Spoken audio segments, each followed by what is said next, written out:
Buenas tardes, mi nombre es Felipe de Jesús Hilario Urquieta Rojas. Soy su tutor de la materia de Finanzas de México. El día de hoy vamos a iniciar con el tema de los estados financieros y las razones financieras, segunda parte. En las semanas anteriores hemos visto cómo las finanzas son relevantes para cualquier área dentro de la organización y también para muchas instituciones u organizaciones que tienen relación con esta empresa o con la organización de la cual nosotros nos refiramos. Por ejemplo, dentro de la organización, pues para el área de mercadotecnia, que es el caso de ustedes como profesionales del área, contabilidad, administración, recursos humanos, ingeniería. Es importante saber que todos requieren recursos y esos recursos son escasos, son limitados. Por lo tanto, pues hablar primeramente el mismo lenguaje en términos financieros es importante para poder hacer solicitud de los recursos financieros que se requieren para llevar a cabo los proyectos en cada una de las áreas. En el área específica de la mercadotecnia, pues bueno, hay proyectos como una investigación de mercados, el desarrollo de nuevos productos o campañas publicitarias, estrategias de precios o estrategias de ventas que deben de ser apoyadas por la administración en virtud de que se requieren recursos financieros para eso.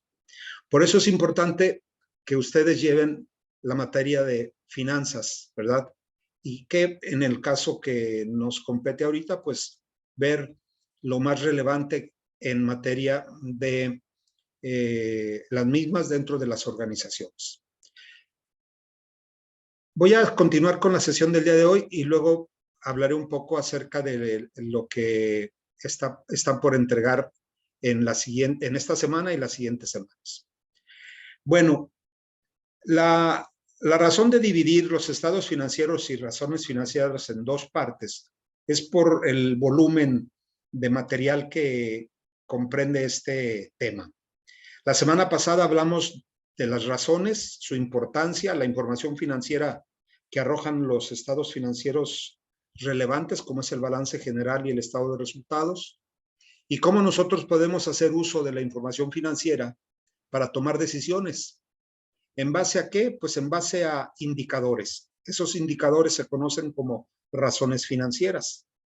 El cuerpo humano necesita estar bien. ¿Y cómo sabemos que el cuerpo humano está bien? Pues le tomamos ciertos signos vitales que le llaman así en medicina, ¿no? La presión, la temperatura, los reflejos y algunas otras cuestiones que los médicos consideran como indicadores de la salud de las personas. Ya si son más complejos, pues le hacen análisis de sangre y luego radiografías y todo ese rollo, ¿no? En el área de la economía, nosotros tenemos indicadores como el crecimiento del PIB, la tasa de inflación, la tasa de interés, el tipo de cambio, el déficit público, el déficit comercial, etcétera, ¿no? Muchos indicadores que nos ayudan a evaluar lo que nosotros buscamos en cada una de esas dos áreas en particular. Y en el caso de las finanzas, en el caso de la administración, pues sus signos vitales los podemos ver a través de la información que arrojan los estados financieros. Y esos signos, pues pueden ser las razones, que tenemos varias razones, las razones de liquidez, las razones de actividad que vimos la semana pasada. Las primeras de liquidez, pues tratan de mostrarnos la capacidad que tiene la empresa de cubrir sus compromisos de corto plazo. ¿Qué tan líquida es la empresa para cubrir sus compromisos de corto plazo? Las cuentas por pagar, básicamente. Y luego, las de actividad. ¿Cuál es la capacidad que tiene la empresa de rotar sus inventarios? ¿Qué tanto lo hace durante un periodo de tiempo determinado? Generalmente lo medimos de manera anual, ¿verdad? ¿Qué tan eficiente es en cuanto a esas operaciones la empresa? Y lo medimos a través de las razones de actividad. En esta semana hablaremos de otras tres tipos de razones. Las de endeudamiento, que son las que vamos a comenzar a ver el día de hoy. Luego vienen las razones de rentabilidad, que me permite saber si está ganando o qué tanto puede estar ganando la empresa en términos porcentuales, y las razones de mercado, ¿verdad? Que tienen que ver con los precios y con algunas otras cuestiones relacionadas con el valor de las acciones, no de mercadotecnia, no del campo al cual ustedes deben su formación. Las razones de endeudamiento, ¿cuáles son estas? Bueno, pues la posición de endeudamiento de una empresa indica el monto del dinero de otras personas o ajeno que se usa para generar utilidades, ¿sí? De aquí surge el concepto de apalancamiento financiero, que es el aumento del riesgo y el rendimiento mediante el uso de financiamiento de costo fijo, como el endeudamiento y las acciones preferentes. Es decir, cuanto mayor es la deuda de costo fijo que utiliza la empresa, mayores serán su riesgo y su rendimiento esperados.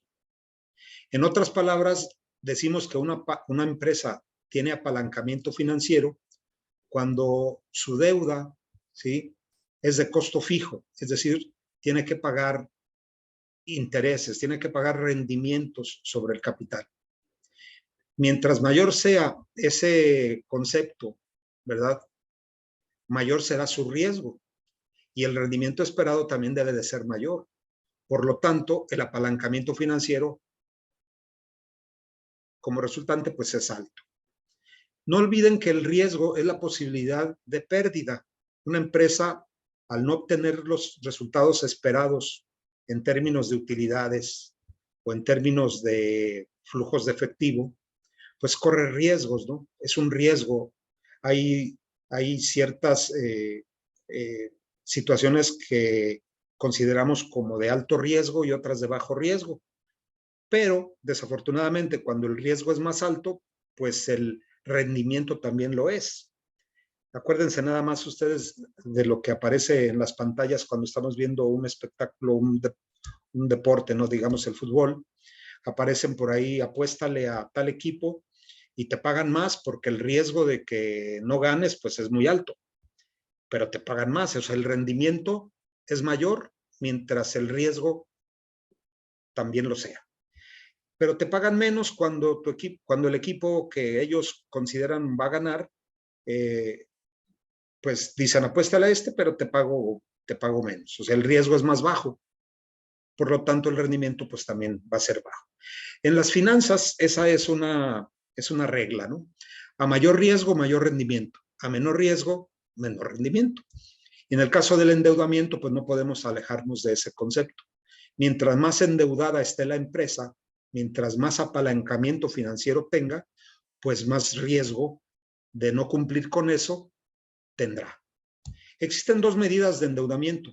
El grado de endeudamiento, ¿sí?, y el otro es la capacidad de pago de deudas. El grado de endeudamiento mide el monto de deuda en relación con otras cifras significativas del balance general. Una medida común del grado de endeudamiento es el índice de endeudamiento. Vamos a ver aquí que para el caso consideramos del balance general algunas cifras o algunas cuentas y también vamos a utilizar del estado de resultados. Por eso en el tema 3 les pido por ahí que revisen los estados financieros y tengan presente las cuentas más importantes de cada uno de ellos. La capacidad de pago de deudas, que refleja la capacidad de una empresa para realizar los pagos requeridos de acuerdo con lo programado durante la vigencia de una deuda. El término pago de deuda simplemente significa liquidar las deudas a tiempo. Los índices de cobertura miden la capacidad de la empresa para pagar ciertos costos fijos. Nosotros vamos a obtener índices o razones, ¿sí? Es un concepto que se puede utilizar de manera alternativa, ¿no? Un índice, pues es una razón, a final de cuentas. Por lo general, se prefieren índices de cobertura altos, especialmente desde la postura de los prestamistas. Pero un índice muy alto podría indicar que la administración de la empresa es demasiado conservadora y que podría tener mayores rendimientos si solicitara más préstamos. En general, cuanto menor es el índice de cobertura de la empresa, menos posibilidades tiene de pagar sus obligaciones fijas. Si una empresa no es capaz de pagar estas obligaciones, sus acreedores solicitarán de inmediato los reembolsos correspondientes, lo que en la mayoría de los casos obligaría a una firma a declararse en quiebra. Lo que luego a veces me comentan mucho en este tema, lo que sucedió con una empresa muy conocida aquí en la región, ¿no? FAMSA. ¿Qué pasó con FAMSA? Pues no tuvo la capacidad de pago de sus deudas y que se declaró pues en quiebra, ¿verdad? Tuvo que cerrar el banco y tuvo que también cerrar pues las empresas, o más bien las tiendas, las sucursales hasta la matriz. El índice de endeudamiento mide la proporción de los activos totales que financian los acreedores de la empresa. Cuanto mayor es el índice, mayor es el monto del dinero de otras personas que se usa para generar utilidades. Vamos a ver cómo se calcula el primer índice. Total de pasivos entre total de activos. Si ustedes analizan estas dos cuentas, rápidamente podrán decir, bueno, pues si activos es igual a pasivo más capital, entonces esta cuenta debe ser menor que 1. Total de pasivos entre total de activos debe de ser menor a 1. Bueno, pues esta se mide en porcentaje. Y cuanto más alto es este índice, mayor es el grado de endeudamiento, ¿sí? Y mayor su apalancamiento financiero. Si fuera 1, pues quiere decir que todos los pasivos, ¿sí?, están cubriendo el valor de los activos de 1 a 1. En cambio, si es 0.8, pues quiere decir que el 80%, ¿sí?, de los pasivos, o más bien el 80% de endeudamiento es lo que tiene la empresa, ¿no? Si baja al 50, bueno, pues mucho mejor. 50% están financiados con pasivos de corto plazo. Entonces, ahí nos mide el índice de endeudamiento, el porcentaje de endeudamiento de la empresa o el grado de apalancamiento. La razón de cargos fijos de interés fijo. Perdón, la razón de cargos de interés fijo. Nosotros sabemos que los intereses, pues son el pago que se hace por dinero ajeno o el costo de adquirir o tener dinero ajeno, por los préstamos, en otras palabras. Esta razón, denominada en ocasiones razón de cobertura de intereses, mide la capacidad de la empresa para realizar pagos de intereses contractuales, es decir, lo que ya está firmado en un contrato, lo vamos a tener que pagar. Cuanto más alto es su valor, mayor es la capacidad de la empresa para cumplir con sus obligaciones de intereses. Esta razón se calcula de la siguiente manera: utilidades antes de intereses e impuestos entre los intereses. La cifra de las utilidades antes de intereses e impuestos, que la conocemos como UAII, es igual que la cifra de la utilidad operativa presentada en el estado de pérdidas y ganancias. Es inmediatamente después de que decimos ventas menos costo de ventas, que es la utilidad operativa. Aquí vemos qué tanto esa utilidad puede cubrir los intereses. Tenemos el índice de cobertura de pagos fijos. Si vemos la fórmula, es la utilidad antes de intereses e impuestos. Si la referimos con la anterior, utilidad antes de intereses e impuestos. Pero aquí le restamos, le sumamos el arrendamiento y la dividimos entre los intereses más el arrendamiento más el pago de principal, que es el monto del préstamo, ¿sí? Los dividendos de acciones preferentes, que es un concepto que aparece en el estado de resultados, ¿verdad? Y 1 entre 1 menos T, que T es la tasa de impuestos. El arrendamiento, pues es un concepto también que tiene que ver con un gasto, ¿verdad? El arrendamiento. ¿Cuánto pagamos de arrendamiento en alguna empresa para adquirir algún activo, ¿no? El arrendamiento financiero, básicamente, que es el que estamos hablando. Me quedan 10 minutos para terminar grabar esta sesión, pero continúo con ustedes. El índices o razones de rentabilidad. Existen muchas medidas de rentabilidad. En conjunto, Estas medidas permiten a los analistas evaluar las utilidades de la empresa respecto a un nivel determinado de ventas, cierto nivel de activos o la inversión de los propietarios. En otras palabras, los índices de rentabilidad me van a ayudar a medir qué tan buena es la empresa para generar utilidades, ¿verdad? Profe, nos Sí. vamos a conectar en la misma. ¿Perdón? Nos No te vamos a Sí, conectar en en la la misma misma, liga. en la Ok. misma sí. Bien, esas son las razones de rentabilidad, ¿no?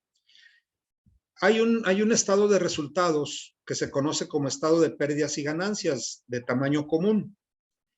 El estado de resultados viene en la página 74 de su libro. En ustedes van a ver, bueno, voy a leer lo que dice aquí. El estado de resultados en el que cada rubro se expresa como un porcentaje de las ventas. Ustedes van a ver en la página 74 del libro que tenemos de base un estado de resultados de 2 años y en el monto de las ventas representa el 100%. De ahí, cada uno de los renglones que vienen hacia abajo están expresados como porcentaje de las ventas. Es decir, el monto del costo de ventas entre las ventas me da un porcentaje. Y ahí está escrito, ¿no? Si, por ejemplo, las ventas son 100 pesos y el costo de ventas es 50, pues 50 entre 100 es 50%, ¿sí? La utilidad operativa entonces es 50%. Y luego así todos los renglones del estado de resultados van expresándose en porcentaje. De este estado de resultados, 3 índices de rentabilidad citados con frecuencia y que se pueden leer directamente en este son el margen de utilidad bruta, el margen de utilidad operativa y el margen de utilidad neta. Y aparecen aquí las fórmulas de cada uno de ellos. ¿Cómo se obtiene el margen de utilidad bruta? Bueno, pues obtenemos las ventas menos el costo de ventas sobre las ventas. No es otra cosa más que utilidad bruta sobre ventas. En el ejemplo que aparece en el libro nos dice 32.1%. Este valor se señala en el estado de pérdidas y ganancias de tamaño común en la tabla 3.7 de su libro, que me dice el porcentaje que queda de cada peso de ventas después de que la empresa pagó sus bienes. Ese es el margen de utilidad bruta, 32 centavos de cada peso.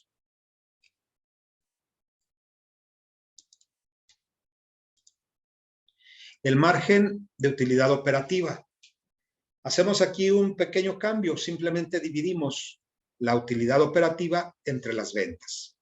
Esta mide el porcentaje que queda de cada peso de ventas después de que se dedujeron todos los costos y gastos, excluyendo los intereses, impuestos y dividendos de acciones preferentes.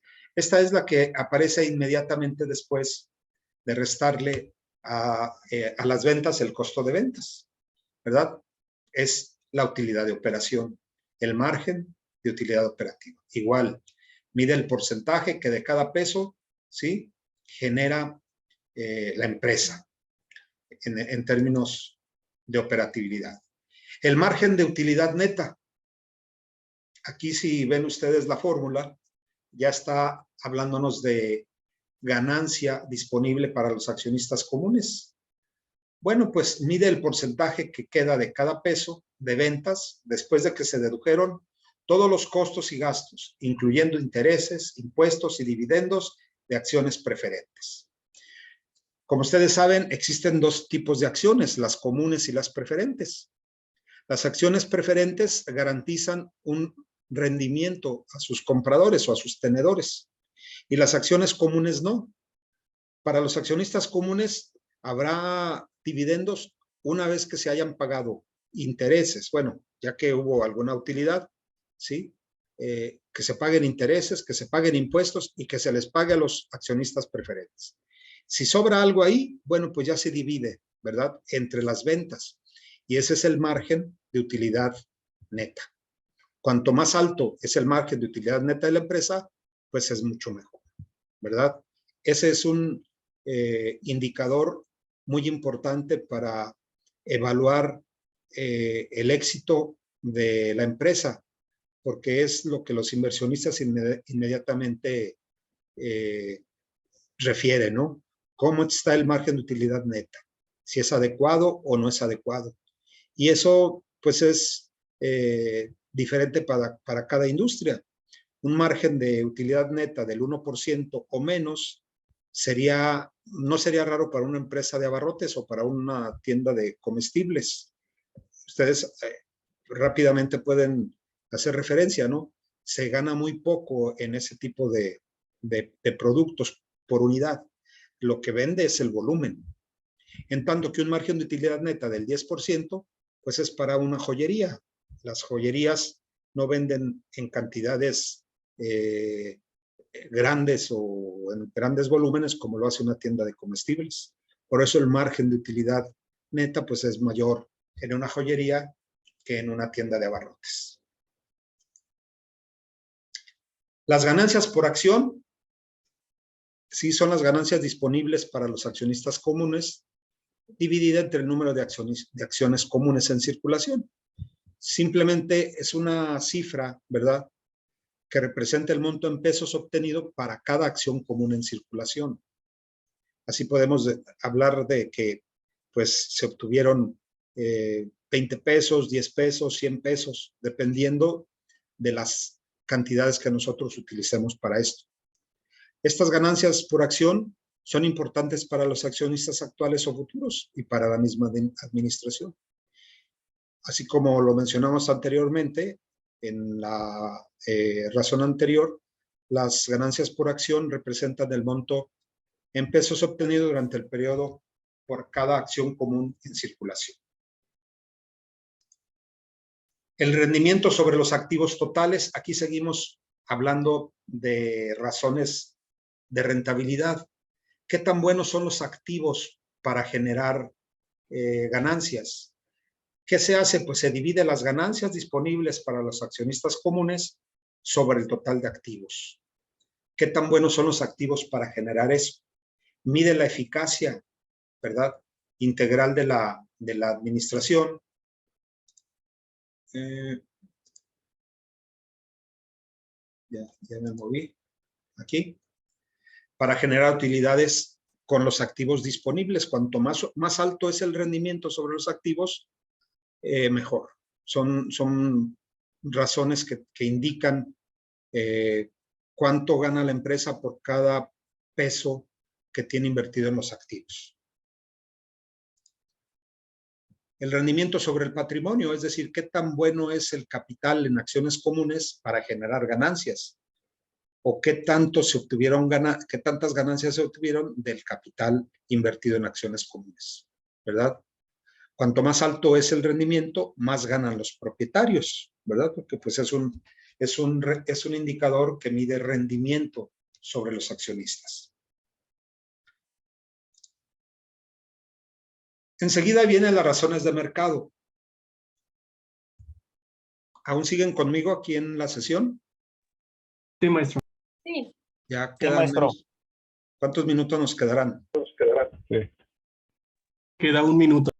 Un minuto. Bueno, vamos a cerrar y abrimos nuevamente, ¿les parece? De acuerdo. Ok.